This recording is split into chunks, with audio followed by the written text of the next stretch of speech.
too far in, if you'll just scan this QR code, this is just going to take you to a Google form. I am not going to collect emails or even really go through this at all, so don't feel like I'm looking at your answers. It's more or less just so you can reflect on how you use small groups in your classroom, more than anything.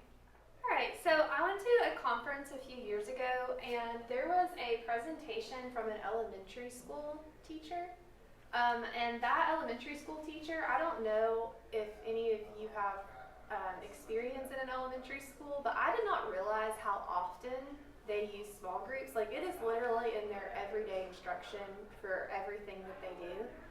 When I went to this conference, I was fascinated because she could pull out, she knew more about those kids than, I would imagine, honestly, some of their parents, just in this binder of everything that they collected. And I thought that was so interesting, and I was kind of jealous because if you were to ask me what I knew about my kids at the time, I couldn't tell you half of the information that she had gathered, and it was simply because of how they use small groups within that setting. So that was actually the year that Hannah Sosby was our academic coach. I asked Hannah Sosby if I could go to an elementary school to do some observations of small groups within the classroom.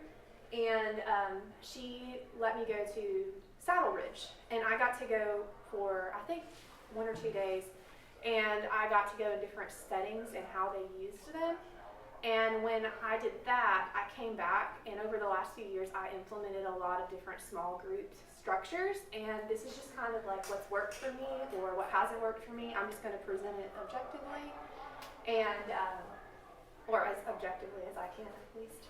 And we will go through them. But I thought that it was super cool, and it's really helped with my test scores. It's also really helped with my relationships and how I manage my classroom, which has been really nice as well. So I put a list of things that are benefits of small groups as a whole. I'm not going to read the list to you, but for me, over the last few years, I have noticed massive increases in my students' MAP scores and their milestone scores. And I don't know if it's all, I'm not going to say, small groups were the reason. I'm not going to do that at all. But I do think that having the increased feedback has definitely been a huge part of that. And like I said, it's allowed me to actually get to know students better because I'm more frequently one-on-one with them.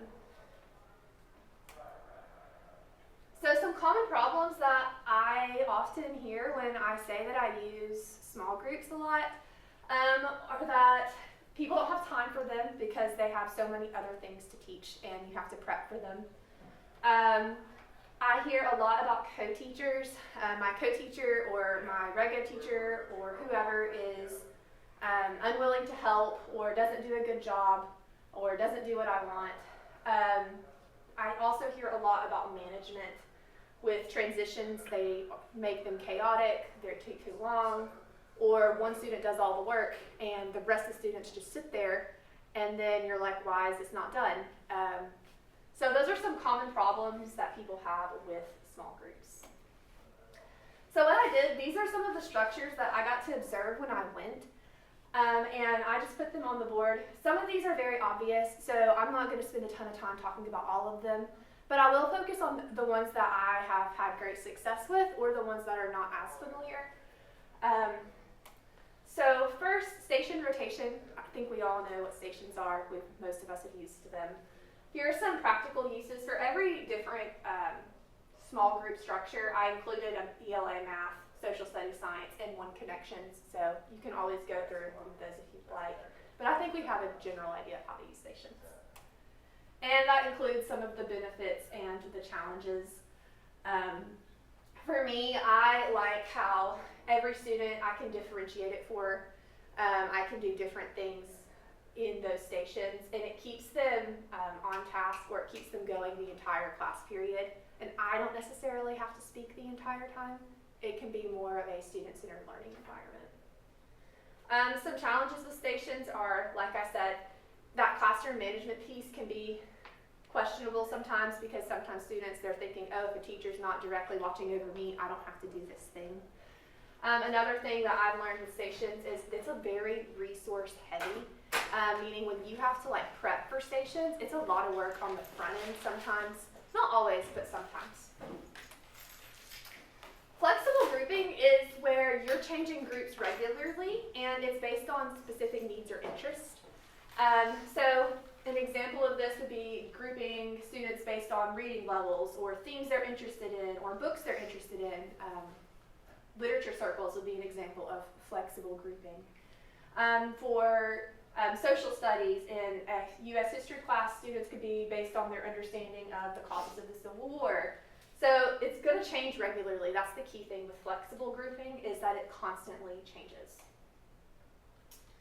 Which leads to the benefits of it. It's constantly changing.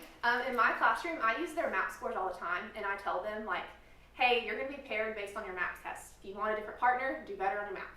And some people are like, that's pretty harsh, but they do better on their MAPs, and it's weird how that works. So until they all change and they stay in the same group. I've had that happen, and I felt so bad. I was trying to escape you. Yes, but sometimes, yeah, it just happens that way. But at least they should all progress. Yeah. I mean, you know, yeah. That's what matters, right? And sometimes, like, if it's someone like I feel really, really bad for, I'll be like, oh, I might can like put them with someone else, or you know, I try to be reasonable. But I am guilty of, because of that, because I don't want a high reader with a low reader, because I was at one time, you know, the high reader in a group, and it is so frustrating sometimes being partnered with a low reader or vice versa. I'm sure it's really frustrating being a low reader partnered with someone who reads super fast.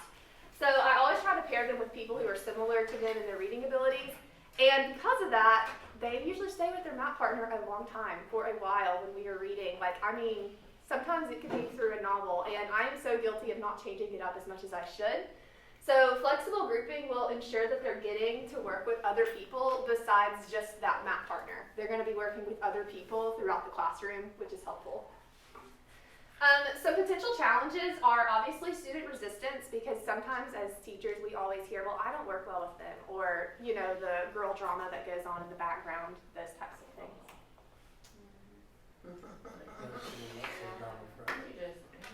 Peer-led grouping. So peer-led grouping is, I hear about it more, but I don't know how long. I'm sure it's been around for a long time. It's where you give each student a specific role. So I will give one student a discussion leader, someone will be a note taker, a timekeeper, and it's essentially to ensure that everybody's equally participating in the group. You can change it based on assignment, so you can have like a problem solver, a checker, someone who explains it. You can change it based on the subject, which can be nice, and it also can be changed based on the assignment as well. Some benefits of this is that it promotes those leadership skills, and it helps some of the quiet people get out of their shells. I was super shy and quiet, and still can be really shy and quiet. So sometimes, like, I need that push for me to take a leadership opportunity, and this just automatically gives them that. It also makes them accountable, because, for instance, if you're the timekeeper, your job is we have 10 minutes to get this paragraph read in a short response. Done. And if we're at 5 minutes and we have nothing on our short response, timekeeper, are we paying attention? So it kind of helps people stay accountable. Okay. Same thing here, that group dynamic can be challenging, and time constraints can sometimes make it complicated. We're going to go over some of the challenges later on, so I'm not going too much into how to solve those right yet. Jigsaw grouping is one of my favorite strategies I have picked up on recently, and I love it. Do y'all know what jigsaw grouping is, or you want me to play the video, I guess? Well, yeah, I don't know anything about it. Go for it. Okay.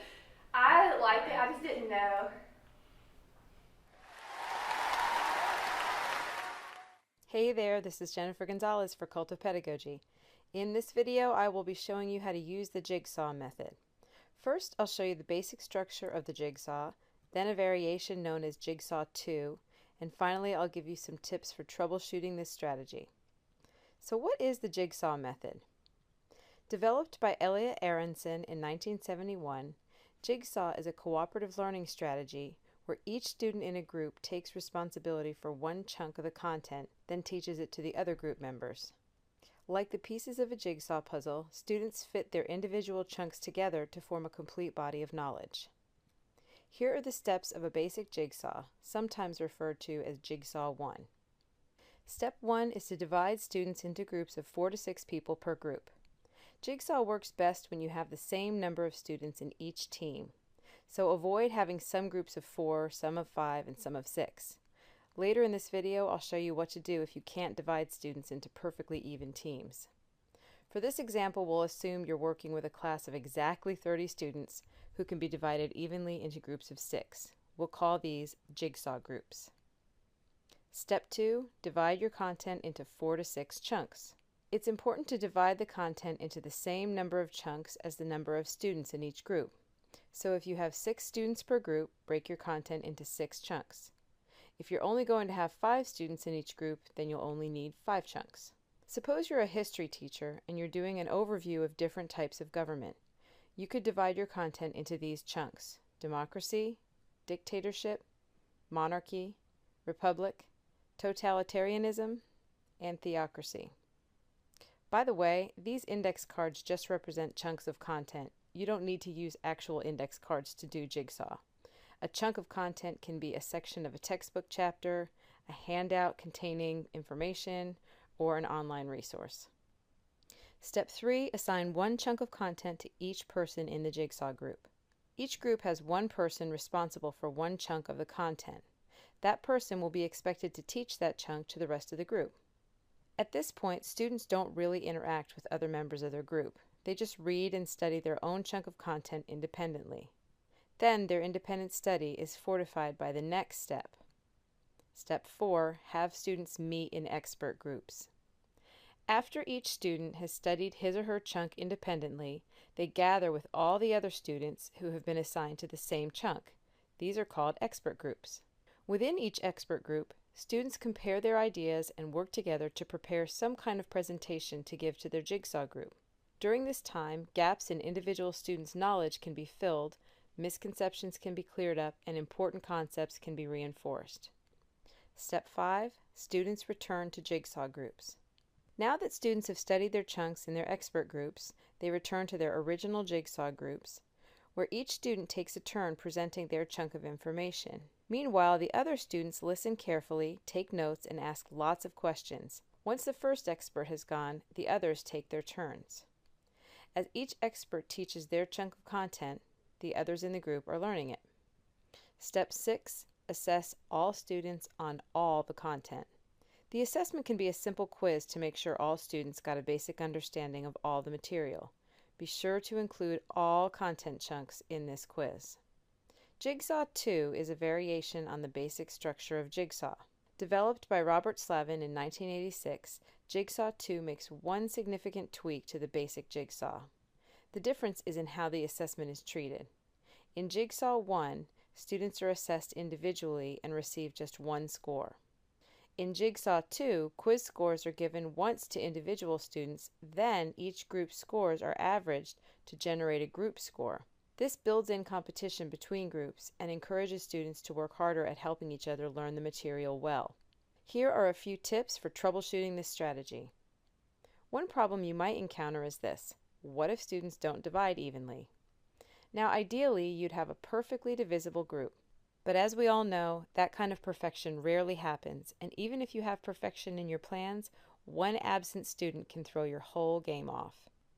First, remember that you can create groups of 4, 5, or 6, and some Jigsaw advocates even allow for groups of 2 or 3. So that should help minimize extra students. Still, if you end up with a few extras, just assign 2 students in the same group the same chunk. Now, what if some experts don't teach the material very well?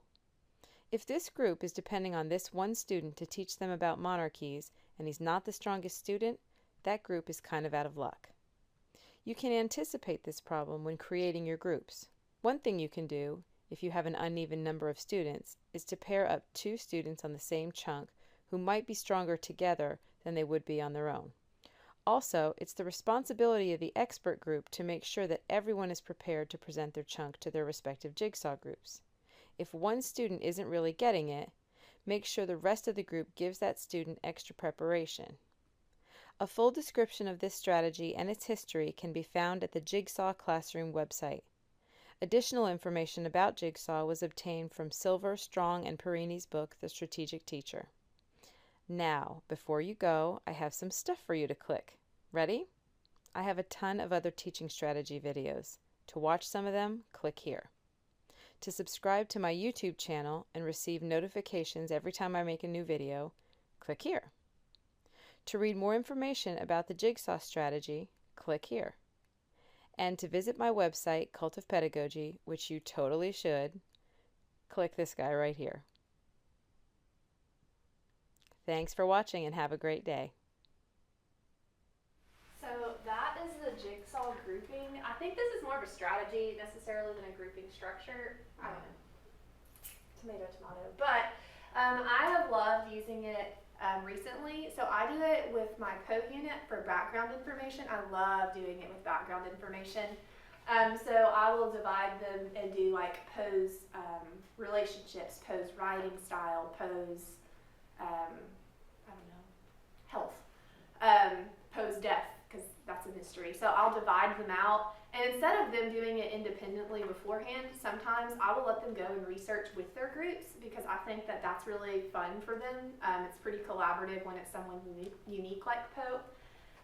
So that is how I usually use it, but you can obviously implement it in other ways as well. I did not do the assessment after Jigsaw. I just kind of went over it as like a topic, like, hey, what did we learn? What did we find? So you could do it that way as well. But I did like the Jigsaw too, where they made it a competition. I thought that that was super cool, and my kids love competing against each other, and there is nothing else that they enjoy more than beating each other. So I loved adding that extra twist of a competition in there. I like this strategy because it holds them accountable. The first time I do Jigsaw, usually it's questionable. I actually learn who like just sits there and does nothing. But the second time, after they've realized, I have to go back and I have to teach my peers what I found out or learned or discovered. Usually I have a better result the second, third, and as the more I do it. So it helps keep them accountable, and it also helps me see who knows what, and it's just nice in that regard. It also promotes active learning as they're becoming experts and helps them work on communication skills. One thing that I also found super helpful for Jigsaw is 1 year when I did this, I just let them go at it and just research with not really a ton of parameters. So they were coming back with all kinds of things that did not matter.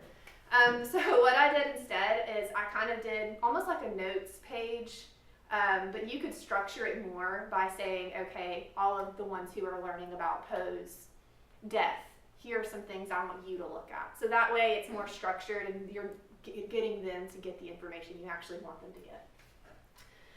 Some potential challenges are uneven participation, sometimes that group imbalance, and limited control. I hate losing control, so sometimes that can be challenging, but like I said, I kind of helped a lot with that by adding in the extra scaffolds. Super nice. Choice-based grouping for me personally is the worst because I hate giving up control, and I will admit that. I like to be able to control who works with who, because just for a management standpoint, for me, that's what works. But for some people, like, this is great. Like, this works so well for them in their rooms. It's just not personally my strong suit. This is just students who go towards topics that interest them. They will thrive on this. They will have the motivation because they're interested in the topic. They also will be able to have that autonomy in choosing. However, for me, I don't know, I have more of the challenges. If you only have like 4 spots, like only 4 of you can learn about this topic, then people get upset. Or if you let them pick, 9 times out of 10, they're going to pick to be with their friends, or they're going to pick the topic that is not going to challenge them at all. They know a ton about this topic, so of course they want to go and research the Holocaust. Like, they know a lot about it. So that is something that I see as a challenge when I personally am using this method. Teacher-led pull-out groups are probably the most used small group structure that I use at all. I love pull-out groups. It's basically the rest of the class is working independently while I am pulling back small groups.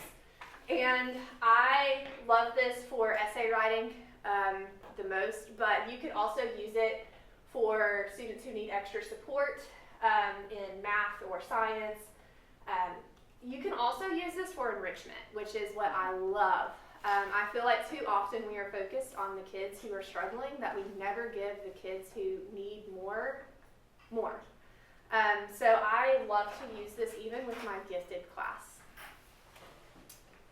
So some benefits of teacher-led pull-out groups are that you give them targeted instruction. I hands down believe that them receiving feedback from me and knowing that they're going to be pulled back to a teacher is going to keep them accountable. It's also going to make them try more because they know that they're going to be pulled back there with me and I'm going to be looking at what they're doing. So I think that is some of the major benefits for teacher-led pull-out groups. Some of the challenges are classroom management, time limitations, and if you don't do it a lot, the student stigma of I'm constantly getting pulled back to work with Ms. Stafford, especially if you're focusing on struggling learners a ton.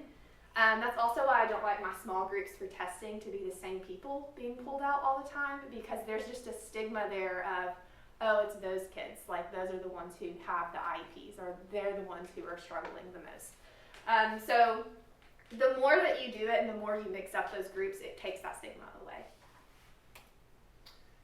One-to-one teacher conferencing is just as it sounds. You just conference with each student. You can pull them back. You can go to them. This is really helpful when done correctly. I'm sure we all know what this is, so we'll just go through this one. All right, the benefits are they get very personalized feedback and targeted instruction. For me, the biggest challenge I found with teacher conferencing is that I'm exhausted, wiped out by the end of the day, because I'm going through 20 kids in 4 classes and it is exhausting. So I like this. I think that it yields great results, but conferencing for me, and especially since I normally just do like a 20-minute mini lesson and then they have a workshop time after, I'm talking the entire time when I'm doing one-on-one conferencing, and it's pretty exhausting if you use it regularly. So I'm going to go over just some other things dealing with small groups and feedback. One of the things for feedback, because I've said that a lot in the benefits of these, is I wanted to show like some different ways that I give feedback.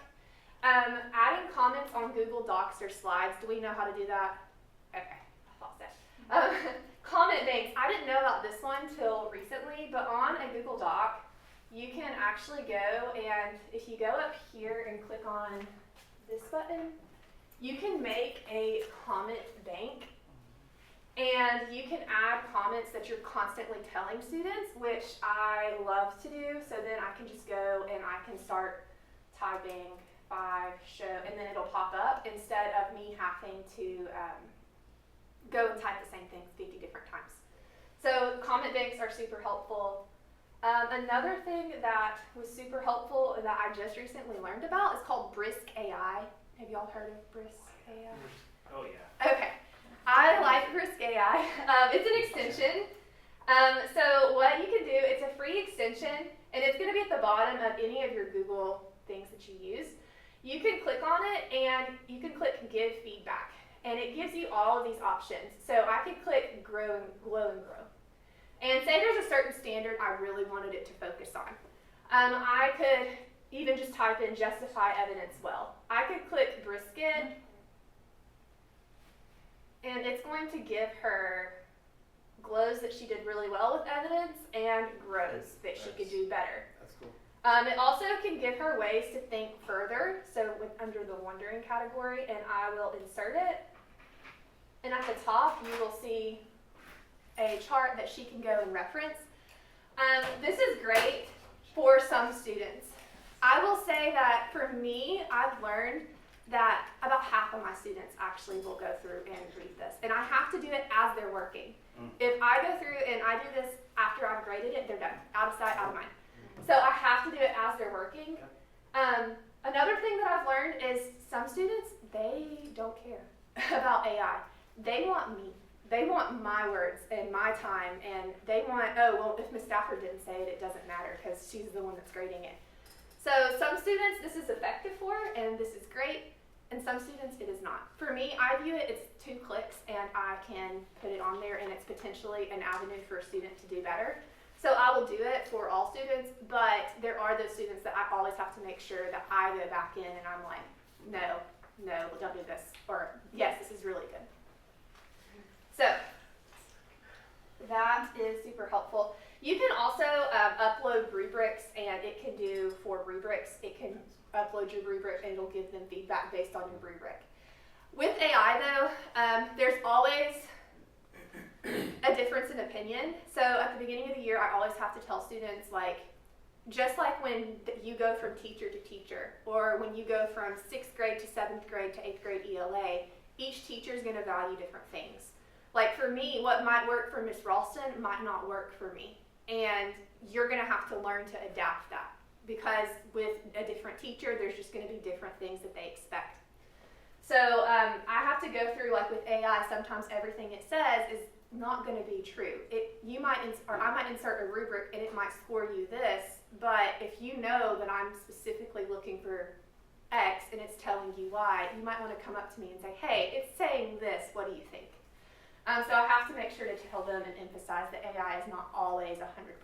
Well, and you can also coach AI based on that feedback. So if you have 4 students that come up to you and they're saying this thing's reoccurring, then you can just go in and adjust your prompt as well. Yeah, that's really good. I was going to tell them that's the exact same thing, because you were saying upload your rubric. So I had to teach AI the rubric and go through and explain it, and then show them examples so that they wouldn't be leniency. I had to use leniency because they were being way too difficult. I was like, wait, go back to the rubric and read the rubric, and it kept talking to me and it would switch it. So that's cool. I like this one too.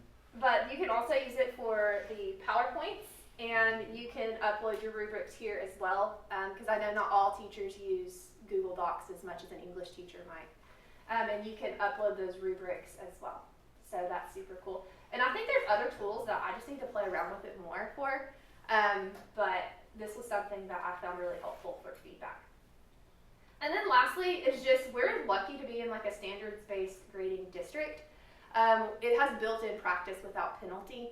So with that being said, you're already entering in formative grades anyways. Most people already do that naturally. So you can just use that to gather information for your groups. Which leads me to my next point. When I am making these small groups, the pull back to the back of the classroom groups or jigsaw groups or whatever it might be, I'm always trying to use data for those groups. So I'll use, we use Blooket, we use Kahoot, we use quizzes almost every day in our rooms, I feel like. So I'll take the bottom 5 scorers, the people who score the lowest, and I will actually usually pull those kids back. Or I might put those kids in a group together and then work with them specifically, or make sure that I'm standing close by. So it's really easy for me to get data for the groups, and I think that that's really helpful, so that you don't have always the high kids trying to teach the low kids. Like, they can be with people who are equally challenging to them, because I think they deserve that. But you can also use warm-ups, exit tickets, the standards-based grading that we do naturally, or just pure observation. 9 times out of 10, I can walk around the room and I can tell you just from observation, they're going to need this. They're going to need extra support. Co-teachers. Since I've started using more small group structures in my room, I have gotten to use my co-teachers so much more efficiently and effectively. And it's been really, really nice to be able to have that.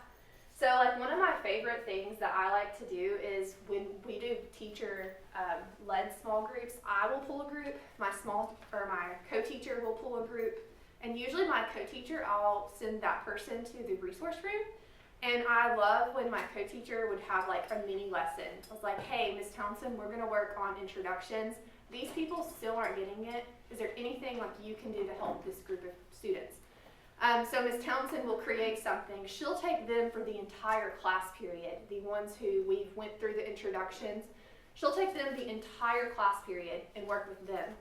Meanwhile, I have the middle group or the higher group, and I'll have one working independently, and I'm calling those students back in the Reg Ed room or in my classroom, and I am working with those students to enrich what they already have.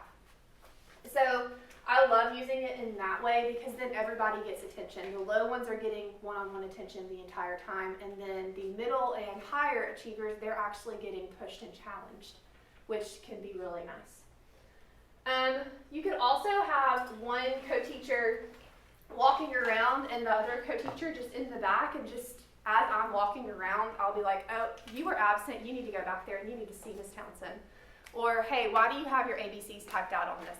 We're not in kindergarten, go back there and work with Ms. Townsend. Or just if they're just struggling with things, just having a co-teacher back there to help with that instead of me having to individually help all of these students. It's been really nice to just effectively use my co-teacher more. Co-teachers and Reg Ed teachers, so me and my co-teacher, we both do this. When I say like using your co-teacher, I'm not saying, oh, co-teachers, they need to do more. I just mean like this is how I have found success in like my co-teaching partners, like in my room. So sometimes my co-teacher will gather the data from Kahoots and stuff, and they will pull groups based on what they see. They'll also be good for station support. We both will use each other for station support. We both will conference, prepare mini lessons, and we both help plan and prepare materials for small groups, so that's been very helpful. And then I think this is the last slide. This is management tips. I think this is the biggest problem or biggest commonality that a lot of people have with several of the small groups, is management with it. For me, I learned very early that I have to set clear expectations and be very explicit. Like I have to quite literally like, hey, we put all of our books below our chairs. Like something as simple as that, because then I know if I'm not telling them that, they're going to be fiddling through things. So I give very, very explicit instructions on what the expectations are, and my kids, they hate this phrase because I use it so much now, but I say the expectation is all the time. The expectation is you're quiet, and then like there's no question of when I get on to them, hey, you're talking, please go put your name on the board. There's not, well, I didn't know. You did. I said it 3 times. The expectation is. So that and having those clear consequences for students not following those expectations is huge when doing any type of grouping, especially if you're going to be working individually with those students. Using timers to keep students on task is super helpful. It makes them want to get it done because they know in 5 minutes, I have 5 minutes to get this done, and the teacher's going to look at it, or I'm going to run out of time and not get the chance to finish it. Starting small as they're learning expectations in August and September is really helpful. So instead of just going in saying, I'm going to spend a whole class period pooling kids, and then the whole class period, the rest of them are going to work independently, that is not going to work in August when they do not know the very basics of how you run your room. You're going to have to start small. Like I might spend 5 minutes on a task. I might spend 5 minutes with each small group at the beginning of the year, and we might spend 20 minutes total on independent work time. As I'm getting them used to, this is how it works, this is how it's ran, this is what it looks like, here are the consequences. So at the beginning of the year, I never say it's going to last an entire class period, because they're not going to independently work for an entire class period. Establishing a help system is the biggest one for me, or one of the biggest ones for me. Students who need help, generally speaking, they're going to be the ones that are turning and talking, and like, hey, I don't know what to do for this, because they see you working with someone else, or they see you walking around. So having a system for them to know how to ask for help without doing something that you explicitly told them they can't do. Like, we just said you can't talk, well now I'm stuck and I don't know what to do, so I'm just going to put my head down. So that's really helpful. And then proximity or strategic grouping, I'm sure everybody uses that, where you're just going to go and stand next to someone who's kind of a stinker sometimes. It can be helpful with that. And then preparing materials in advance and just making sure students know that you're going to hold them accountable is the biggest thing. And that is it. So that is all I have.